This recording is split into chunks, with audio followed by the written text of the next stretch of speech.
Nagdagdag na po ng X-ray machine sa NAIA Terminal 3 para maibsan ang pagsisikip ng mga pasahero roon. Nababiyahe pa uwi ng probinsya. May live report si Von Aquino. Von.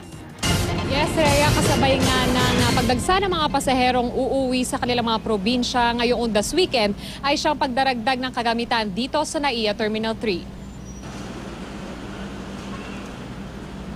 Para mapabilis ang pagpasok at mabawasan ang haba ng pila ng mga pasahero, nagdagdag ng X-ray machines ang NAIA Terminal 3. Kumpara kahapon, mas marami na ang mga pasahero sa terminal na magsisiuwi sa probinsya, kaya naman ang mga check-in counters dito mahaba na ang pila. Para naman mas mapadali ang pag-check-in ng mga pasaherong walang bagahe, nagtalaga ng self-check-in kiosk ang airline na ito.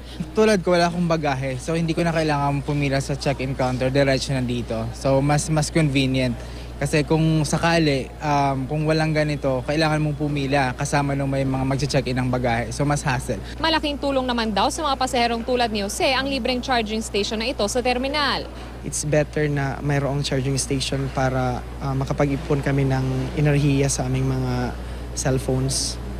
Para pagdating namin doon sa pupuntahan namin, pwede pa kaming makakontakt kasi connecting flight kami. So from Manila to Cebu, Cebu to Tacloban. Ang batang biyahero namang si Vincent, upang di mainip, naglaro na lamang sa kanyang gadget.